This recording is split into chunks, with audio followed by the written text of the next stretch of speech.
Hey Jordan, what's the best thing about Undertale? Is this just gonna be like a thing with you now? You're just gonna sit there in the dark and ask questions? Yes.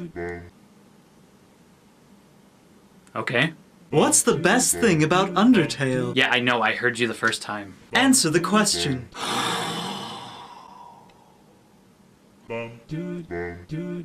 Answer the question. Die in a fire! Chances are, if you use the internet, and you just so happen to be living in the year 2016, you've probably heard of the game Undertale by Toby Fox. Undertale is a cute game. It's a funny game. It's a game that's famous all over the world now, not only for its Earthbound references and its charming, witty sense of humor, but also for its game design, which is well thought out, experimental, and stellar in execution. But you all know this already. After finally getting around to playing Undertale, because the internet wouldn't have allowed me to live peacefully until I did, I realized there is a hell of a lot to love about it. The characters, the comedy, the music, the moral choice, the unbelievably polished effort that was put into the game's self-aware programming. Lesser dog. It's a great game, and I do realize why it's so popular.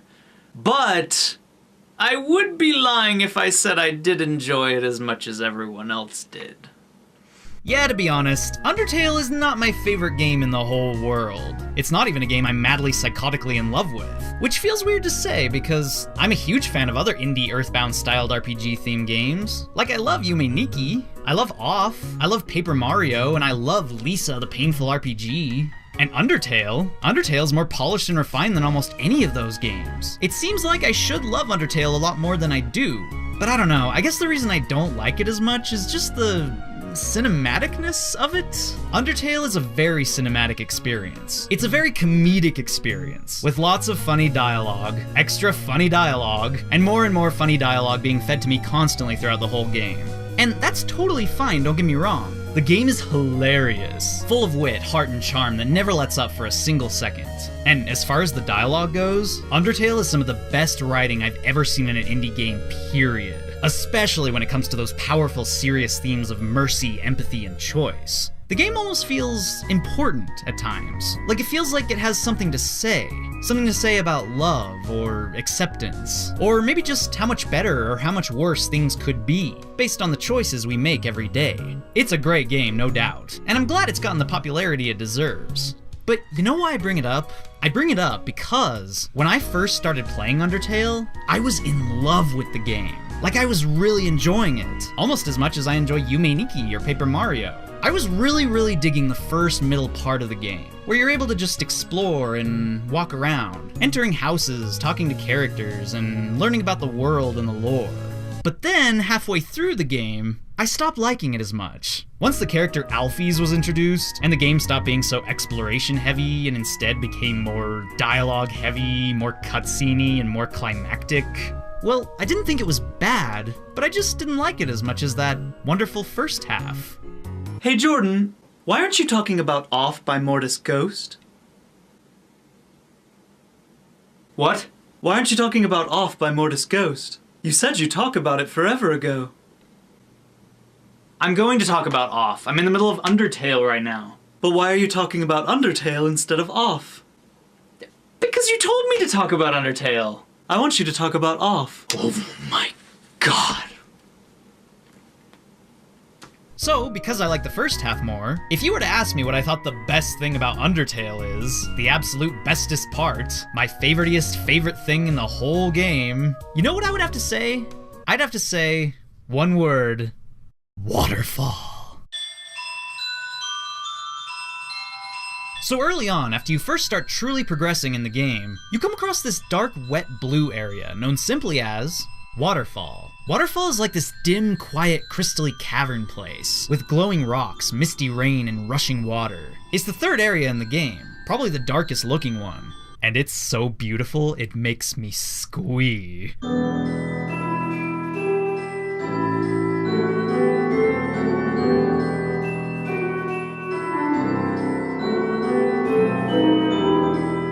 It makes me want to get out my glowy stick.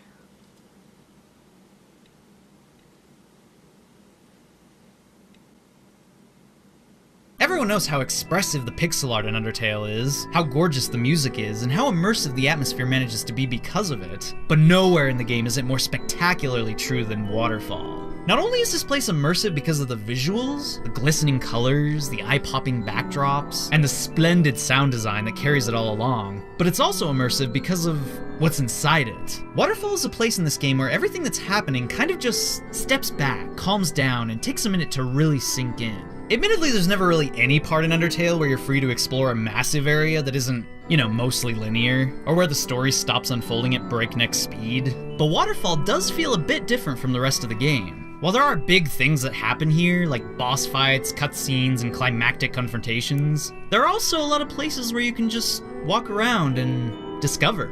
For instance, all throughout the cavern, there are these things called echo flowers that are said to repeat the last conversation they heard out loud over and over and over again. So you can spend a lot of time here just strolling around and listening to the flowers, hearing what people have said while walking by them in the past. Like there's this room you find at one point called the Wishing Room, full of sparkling crystals on the ceiling that look like stars in the sky. And by listening to the echo flowers, you discover this is actually a room where monsters in the cave come to regularly make wishes.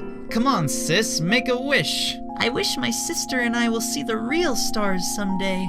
Someday, I'd like to climb this mountain we're all buried under, standing under the sky, looking at the world all around. That's my wish.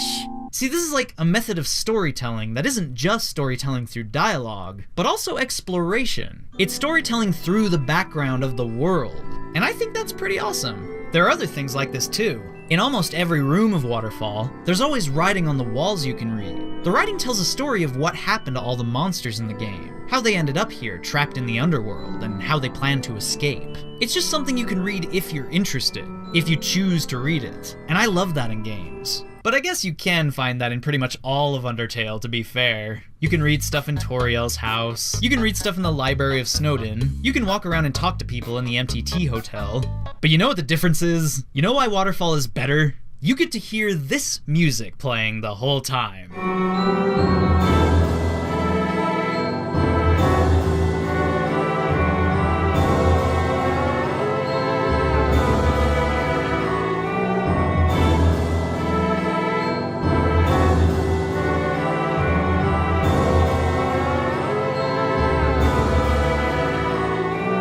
If there's one thing that separates the first half of the game from the second, it's maybe the illusion of freedom.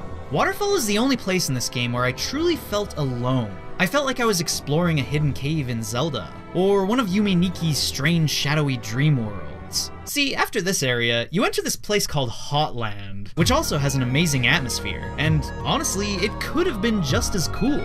But Hotland was ruined for me by Alphys and Metaton, characters who never stop talking to you. See, after Waterfall, the game just starts feeding you dialogue constantly every second you try to move. Nope, time for dialogue. Nope, time for dialogue again.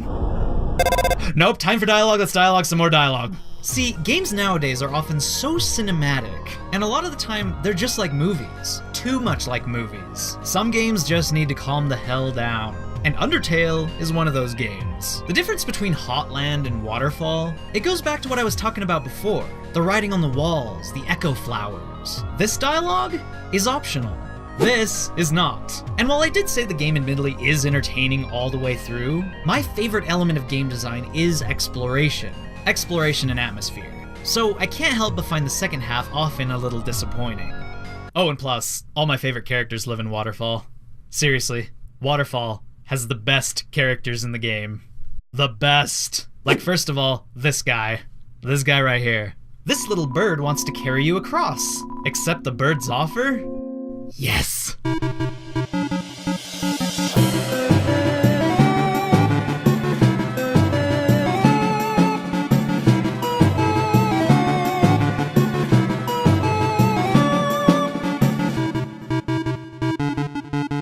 Inspiring. Okay, maybe it's not home to the best characters in the game, but you know what? It is home to Napstablook.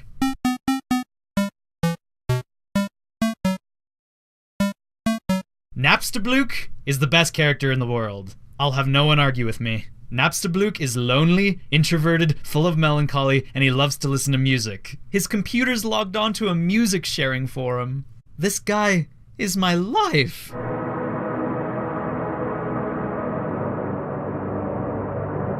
This is so freaking relatable to me. It's painfully relatable. This scene, it speaks to me. It captivates me. It sends me so far away. Like that one David Bowie song no one knows about, Little Wonder. Take it away, David Bowie!